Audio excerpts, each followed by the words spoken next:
Vamos dar continuidade aqui no curso EAD, onde o enfoque inicial foi de urgências até as sequelas, né?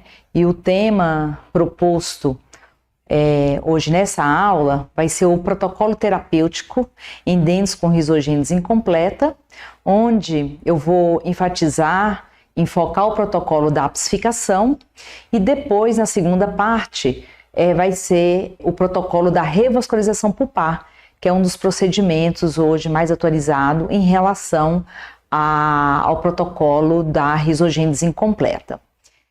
Aqui, antes da gente iniciar, vou mostrar a equipe da endodontia, né? Aqui, inicialmente, está o professor Francisco e o professor Zaya, que foram duas perdas grandes da área da endodontia. Aqui nessa foto era quando eu estava como estagiária, em 2002.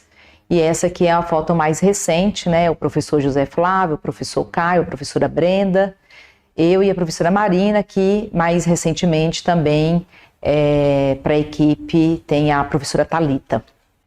Bom, vamos fazer um panorama aqui sobre de como que acontece aí a etiologia para que um dente ele inicia com um processo de necrose e a gente precisa iniciar um protocolo para esses casos de risogênese incompleta. Eu posso ter um processo de cárie, um processo infeccioso, e posso ter um histórico de trauma.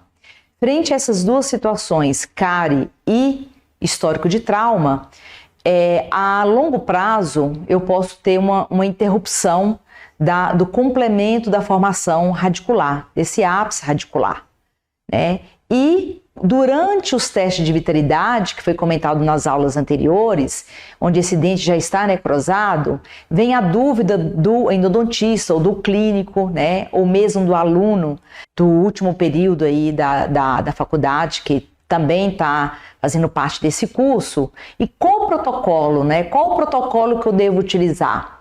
Eu posso fazer um tratamento endodôntico convencional num dente com ápice incompleto? Eu preciso de medicações intracanal? Eu necessito fazer alguma terapia, um plug de MTA para fazer o tratamento desses dentes? Qual é o melhor protocolo frente a essa situação, né? Que pode ser uma situação de cárie, um histórico de trauma, onde a gente vai nos deparar com um dente normalmente, né? São pacientes jovens que não teve a formação radicular. Pode acontecer no paciente adulto ou no adolescente? Sim, eu posso ter uma situação que uma criança teve um trauma com 7, 8 anos de idade, esse elemento dentário ele não foi tratado, né? Não teve aí o protocolo terapêutico eficiente, e quando ele inicia aí um diagnóstico e um planejamento com o cirurgião dentista, ele verifica que esse dente não teve a formação radicular, que é o caso dessa radiografia. Foi um paciente de 17 anos, né, que deveria ter a formação radicular já completa, e tinha uma necrose e a formação, aí uma reabsorção inflamatória já nessa região pelo histórico de trauma. Então existe um desafio frente a essas situações. O que eu devo fazer? O que o cirurgião dentista precisa estar preparado para fazer frente a essas situações? E muitas vezes, nas raízes, na formação radicular, eu tenho uma formação radicular no ápice divergente, eu tenho formação radicular do ápice de forma paralela e eu tenho uma formação radicular de uma forma mais convergente. Sendo que tanto a convergente como o paralelo, eu consigo ter uma formação de barreira mineralizada, dependendo do protocolo que vai ser estabelecido, melhor do que nos casos de uma parede divergente de um ápice radicular. Aqui algumas imagens mostrando a forma. Então são situações radiográficas, né?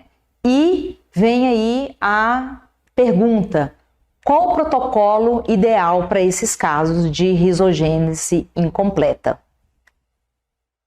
Que caminho eu devo seguir? Então eu vou falar um pouco quando eu tenho um histórico de trauma ou um histórico de uma cárie e que a polpa ela ainda está respondendo no teste de vitalidade ou de sensibilidade, o dente responde, o paciente responde uma sensibilidade pulpar. E nesse teste também eu posso ter uma resposta negativa. Então, o dentista ele precisa saber qual é o caminho a seguir, né? E o caminho a seguir depende de conhecimento, do diagnóstico preciso, para eu conseguir fazer um bom planejamento desses casos. Bom, o tratamento indicado está na dependência direta do estado patológico da polpa. Eu posso ter uma polpa com vitalidade pulpar e eu posso ter uma polpa já com necrose pulpar. Então, nós vamos falar um pouco sobre isso em relação a uma situação clínica. Então, aqui um caso clínico que representa bem um premolar, radiograficamente uma presença de uma cárie, ápice incompleto, onde a indicadora, né, a dentista, ela fez um tratamento conservador, uma pulpotomia. Nesse caso foi utilizado um material, o MTA, feito um selamento eficiente, né, com resina, e foi feito o controle. Então aqui de 10 de 2007 até 4 de 12 de 2007, já ocorrendo aqui um fechamento do ápice, e 2 anos depois o fechamento completo da formação radicular, sem fazer intervenção dentro do canal. Por que sem intervenção?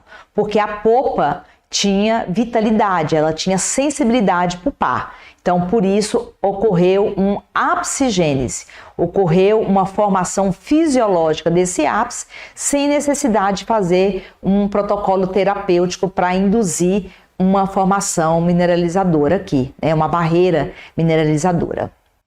Aqui é uma imagem antiga, esse caso clínico é um caso do professor Francisco, né? De uma criança que ele atendeu, e ele também fez um tratamento conservador, fez uma curetagem e foi controlando. Então, aqui na época dos slides, né, 96, aqui 4 e aqui no mês 9, então mostra bem nítido nessa radiografia, no período aí de menos de 6 meses, já o fechamento desse ápice radicular. Então, ocorreu também, nesse caso, uma apsigênese do processo, né? Uma formação fisiológica do ápice radicular.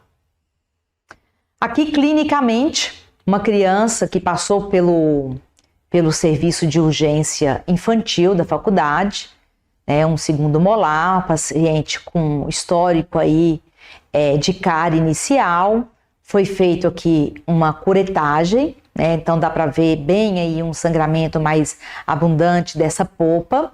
Então foi feita uma curetagem da polpa coronária, foi utilizado o protocolo também de um tratamento conservador, colocado o otosporin, deixando ali uma manutenção de 3 minutos, depois com uma esponja ou com um algodão estéreo faz uma limpeza, um cimento, que aqui no caso foi utilizado o MTA, pode ser utilizado também o biodentina, um biocerâmico com material protetor, o selamento, né, acima desse cimento biocerâmico e o selamento desse dente. E fazer a preservação radiográfica dessas radiografias para verificar também o fechamento do ápice radicular. Então, são situações em que o dente tinha uma vitalidade, tinha uma sensibilidade pulpar. Então, a gente vai manter aí a preservação dessa polpa radicular. Aqui, outras imagens da preservação do mesmo caso, em 6 de 2016, no mesmo dia, né, o antes e o após o procedimento da pulpotomia. E aqui, 3 meses depois, o dente já tendo aí uma formação radicular e um fechamento do ápice radicular, também sem intervenção no canal radicular. Aqui uma visão maior. Em algumas situações, a longo prazo, pode ocorrer aí uma atresia, os canais ficarem atrésicos, também a longo prazo aí nesses dentes com pulpotomia. Para falar em protocolo, eu vou comentar de 3 protocolos. Primeiro, o protocolo da apsificação. Então, o que é uma apsificação? Um protocolo terapêutico utilizado em dentes com risogênese incompleta, que é a não formação do ápice radicular, mas que tem uma polpa com presença de necrose pulpar. Então, eu preciso preencher com algum material, né, para ocorrer aqui a formação de uma barreira mineralizadora. E na apsificação, também tem um protocolo muito utilizado, principalmente nos Estados Unidos, né, e também na Europa, como protocolo fazer um plug de MTA ou um plug de um cimento biocerâmico, né? Por que um cimento biocerâmico? Que vai ser um cimento onde ele vai ter uma biocompatibilidade melhor com essa região apical.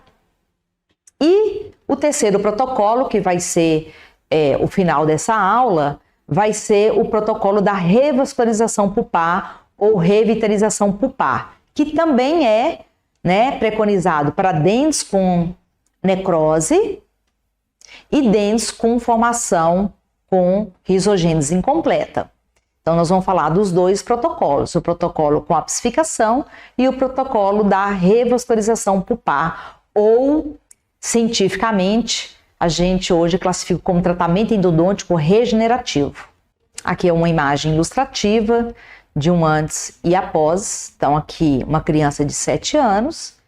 Eu vou mostrar todo o caso clínico dessa imagem radiográfica, onde foi preconizado colocar o protocolo da pasta obturadora que nós utilizamos aqui no serviço de atendimento de trauma da FOP Unicamp, e no outro elemento dentário, onde foi colocado um plug do MTA e preenchido aí com a pasta e selado todos os dentes com resina. Tradicionalmente, né, e também pela Associação Americana de Traumatismos Dentários, quando tem um histórico de trauma, a importância de se fazer uma medicação prévia antes do tratamento completo desses dentes, né? E essa medicação, você tem muitas vezes na composição um hidróxido de cálcio associado com algum veículo. Pode ser um soro, um óleo. Então, tem vários produtos no mercado onde a gente pode estar fazendo aí trocas dessa medicação até conseguir, então, a formação desse ápice radicular. Então, talvez dentro da apsificação o protocolo, né, mais difundido são com as trocas de medicação para esses casos, com ápice incompleto. Eu vou comentar, e eu acho que talvez é o diferencial do nosso serviço, que é o serviço de atendimento aqui de traumatismos dentários da FOP. Em 2007, a minha tese de doutorado foi um protocolo que só aqui o nosso serviço utiliza, foi idealizado pelo professor Francisco e por mim. É uma pasta classificada como SFS. E o que é SFS? SF é Souza Filho, sobrenome do professor Francisco, e S. Soares, do meu sobrenome. Então, isso está descrito no livro dele. E é uma pasta que é utilizada dentro do serviço de trauma da FOP Unicamp, preconizado aqui para a nossa equipe.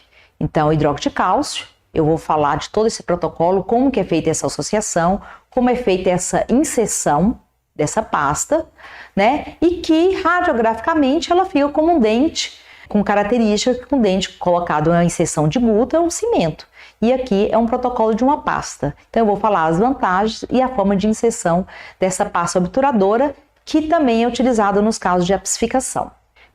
Antes de entrar com as associações da pasta obturadora, eu vou falar um pouco da importância do hidróxido de cálcio, né? O hidróxido de cálcio também mundialmente ele é a primeira escolha para como medicação associado com algum veículo. O hidróxido de cálcio ele é utilizado dentro do capeamento pulpar, nas pulpotomias, como material obturador, em caso de risogênese incompleta, que é o tema aqui da aula, em dentes traumatizados, em perfurações radiculares, no controle do exudato periapical, quando eu tenho um exudato aí purulento, e nas medicações intracanais, né? Então, tem vários autores aí que preconizam a utilização do hidróxido de cálcio para essas indicações. E a importância, né, da eficácia dessa medicação vai depender muitas vezes do veículo que vai ser utilizado com o hidróxido de cálcio. Natureza do veículo. Então, esse veículo pode ser, como eu comentei antes, a clorexidina, o soro, a água destilada, o propileno glicol, né? Então, a natureza do veículo, ele completa o preenchimento do canal, né, radicular, dependendo da anatomia, o preparo químico-mecânico, método de colocação. Pode ocorrer mudanças de pH a partir do momento que você acrescenta algo, né, com o hidróxido de cálcio. Esse hidróxido de cálcio ele pode aumentar ou diminuir seu pH, considerando que o hidróxido de cálcio tem um pH de 11 a 12. E o tempo para os íons hidroxila difundir pela dentina para alcançar níveis adequados também vai depender do veículo empregado com esse hidróxido de cálcio. Então aqui tem algumas imagens desses veículos. Então eu tenho veículos inertes aqui, a água destilada, o soro fisiológico, né? Algumas escolas preconizam até mesmo anestésico. O Calen, ele saiu agora do mercado, mas ele foi utilizado muito como uma medicação intracanal, principalmente para esses casos, né? E aqui a gente tem biologicamente ativo a clorexidina, né, que nós utilizamos aqui também como veículo. Mostrando aqui uma imagem, uma figura do hidróxido de cálcio com o soro. Aqui o hidróxido de cálcio com a clorexidina ou só a clorexidina, onde não tem a radiopacidade. Então, quando eu coloco o hidróxido de cálcio, eu tenho uma pequena radiopacidade. E quando eu acrescento hidróxido de cálcio, clorexidina e óxido de zinco, radiograficamente eu consigo então ter uma visão bem radiopaca desse material, que é o caso da pasta obturadora que nós utilizamos no serviço.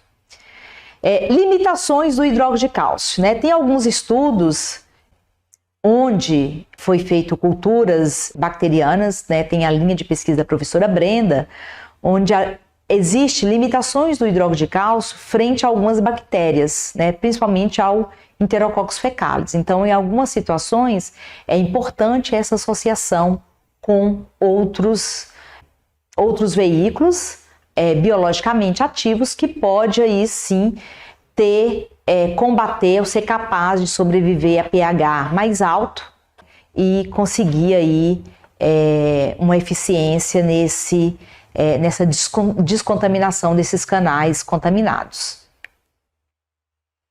O hidróxido de cálcio associado com a clorexidina. Então, por que associar a clorexidina com o hidróxido de cálcio, que é o protocolo aqui da área da endodontia? Primeiro, porque vai ocorrer um maior efeito antimicrobiano com a adição da clorexidina, aumentando as propriedades do hidróxido de cálcio. Então, se há uma adição, um acréscimo, vai ser importante para algumas situações, principalmente em casos como esse com histórico de trauma. A clorexidina ela é mais efetiva contra o Enterococcus faecalis, que é um micro-organismo aí muito frequente, principalmente em casos de necrose. É uma melhor barreira físico-química, né, que a clorexidina sozinha. Então, se eu coloco o hidróxido de cálcio com a clorexidina, eu posso melhorar essa barreira físico-química. E a clorexidina, ela não interfere com as propriedades químicas do hidróxido de cálcio. Também isso é importante. Então, eu não posso fazer nenhuma associação que possa interferir com as propriedades químicas do hidróxido de cálcio. Aqui tem uma justificativa importante da professora Brenda. A professora Brenda trabalha com essa parte microbiológica, é a linha de pesquisa, né? Uma professora que tem vários trabalhos de evidência científica com a medicação hidróxido de cálcio, com a clorexidina e também com as substâncias químicas auxiliares, onde ela justifica que essa associação, como aumentar as propriedades antimicrobianas do hidróxido de cálcio, mantendo suas características biológicas e mecânicas de barreira física. Então, isso aqui já é uma grande justificativa como uma medicação intracanal, independente se vai ser por motivo de cárie ou de trauma. Aqui mostrando como que é feito isso na clínica, né? A porcentagem aí, aqui no caso da placa, foi utilizado 0,2 ml de clorexidina e uma medida de hidróxido de cálcio, ficando essa consistência para fazer a inserção dentro do canal. Limitações: uso limitado ao tipo de substância auxiliar empregada. Então, né, para algumas escolas que talvez utiliza outro tipo de substância química auxiliar, não se indica talvez aí usar a medicação do hidróxido de cálcio em gel. No caso aqui da área da endodontia, nós utilizamos como substância química auxiliar a clorexidina e utilizamos também o gel de clorexidina associado ao hidróxido de cálcio como medicação. E também essa associação ela não permanece por longos períodos, vai ter aí uma solubilidade quando se coloca a associação das duas medicações. E substâncias adicionais. Bom, eu tenho um dente com risogênese incompleta, uma criança, e a proposta dessa pasta que nós utilizamos no serviço de trauma da FOP foi acrescentar o óxido de zinco.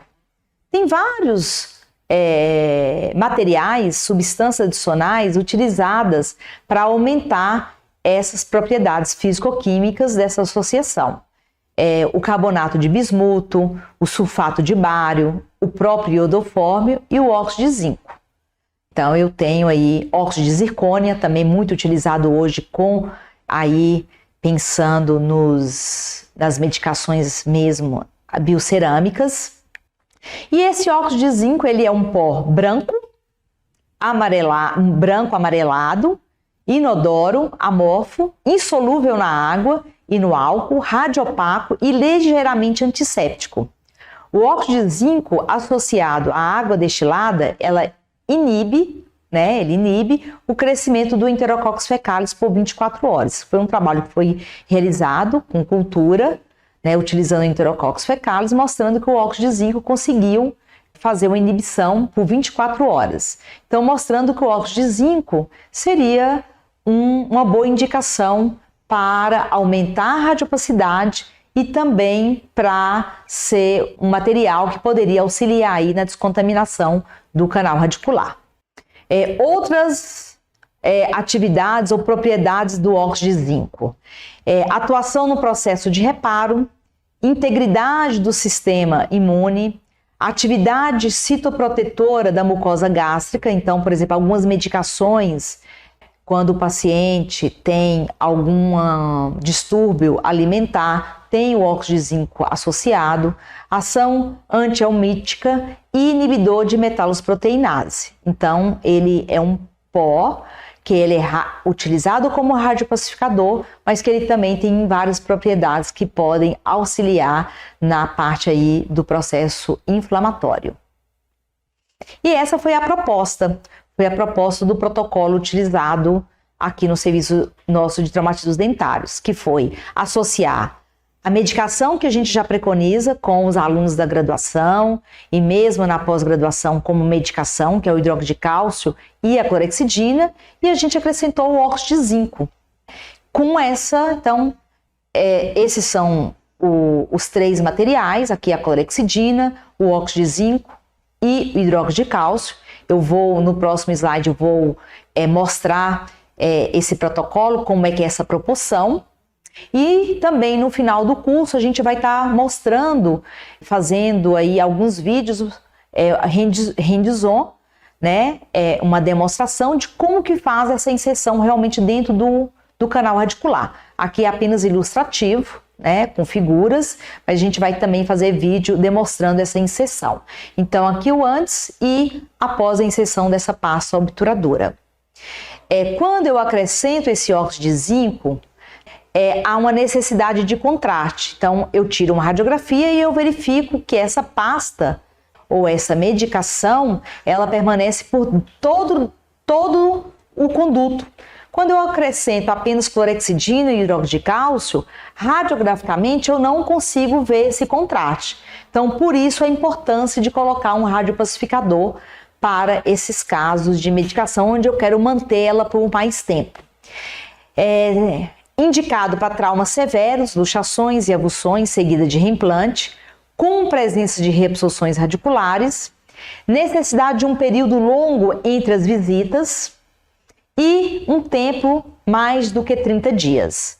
Então, eu vou mostrar também, né, no decorrer desse período, inicialmente no serviço a gente iniciou o protocolo em 2007, então já aí faz um bom tempo que a gente usa esse protocolo, principalmente na área do trauma, onde a gente permanece essa pasta obturadora por muito tempo e não fazemos as trocas em muitos casos. Então aqui é um caso também de uma paciente jovem que chegou num curso de atualização, né, uma criança, o ápice não estava completamente formado e o protocolo foi utilizar não o tratamento endodôntico convencional com guta, mas inserindo esse protocolo com a pasta obturadora.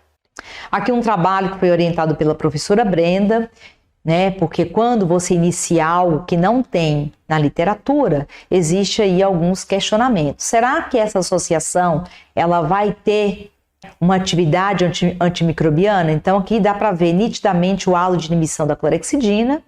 Quando eu associo essa clorexidina com hidróxido de cálcio, eu continuo com halo de inibição. E quando eu acrescento hidróxido de cálcio, clorexidina e óxido de zinco, também houve inibição, então quer dizer que havia atividade antimicrobiana.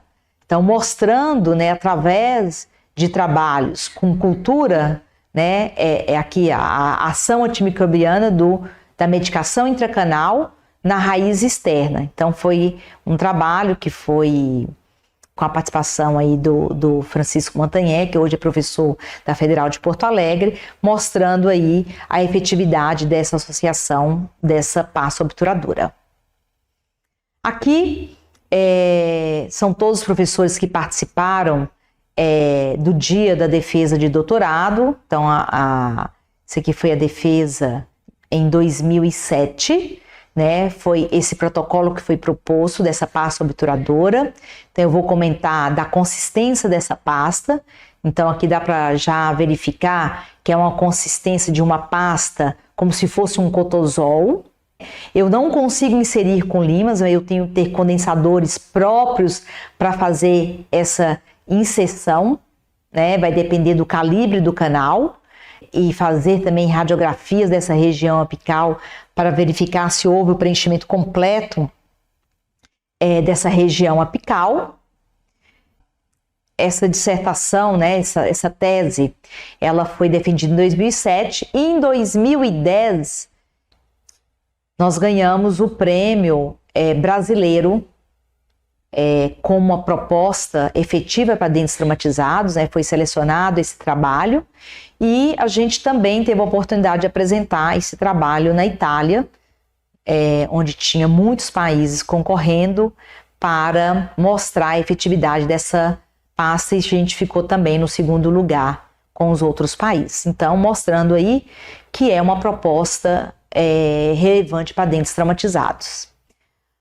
Aqui, para a gente finalizar essa parte, eu vou mostrar a consistência, como que eu vou colocar 2 proporções de hidróxido de cálcio, 2 proporções de óxido de zinco e o gel de clorexidina. Essa é a consistência da pasta obturadora, como se fosse o cotozol, e esses são os condensadores que, quando a gente for fazer o vídeo mostrando como faz essa inserção, eu vou mostrar um vídeo aqui, mas a gente vai estar confeccionando também durante o curso a demonstração da inserção dessa pasta obturadora. Aqui mostra bem como que fica essa consistência. Aqui um vídeo que a gente elaborou também para mostrar mais claramente essa inserção do gel junto com o hidróxido de cálcio e junto com o óxido de zinco, ficando com essa consistência. Então, manipular bem, né? A A gente vai estar também fazendo outros vídeos, então ela faz aí para trabalhar o corte, ficou bem inserida e eu vou inserir então. Aqui selecionando o meu condensador, então vão ter condensadores com calibres diferentes, eu vou selecionar o condensador que vai chegar melhor nessa região apical e vou levando então essa pasta, né, obturadora, por incrementos. Quando eu chego nessa situação, com vedamento da região apical, eu faço uma radiografia, como se fosse minha radiografia de qualidade. Depois eu vou fazer só o preenchimento completo desse canal com essa pasta. Aqui alguns artigos que a gente vai estar também colocando na plataforma Moodle para os alunos, todos os artigos referentes a essa pasta. Então nós temos vários trabalhos realizados em humanos, trabalhos em ratos, trabalhos in vitro, microbiológico. Aqui outros também, algumas imagens. Esses trabalhos vão ser disponibilizados na pasta do Moodle como material complementar de estudo. E as indicações: dentes necrosados com risogênese incompleta, dentes permanentes traumatizados com ápice fechado, dentes com reabsorções e dentes reimplantados. Vantagem: obturação definitiva, sem necessidade de trocas, baixo custo e apresenta propriedades antibacterianas. Desvantagem: pode ocorrer solubilidade, principalmente naqueles casos onde tem lesões extensas ou pode ter alguma presença de exudato. Então, eu devo fazer uma medicação prévia antes de inserir essa pasta obturadora e antes de inserir a pasta no paciente, eu preciso fazer um treinamento prévio. Então, isso é importante mostrar. Então, aqui algumas imagens, né? Antes, após a inserção e um controle aqui de 3 anos, já com a formação da barreira mineralizadora aqui com a utilização da pasta sem trocas. Então, na segunda parte dessa aula, a gente vai entrar aí mostrando alguns casos clínicos com a pasta obturadora dos dentes traumatizados.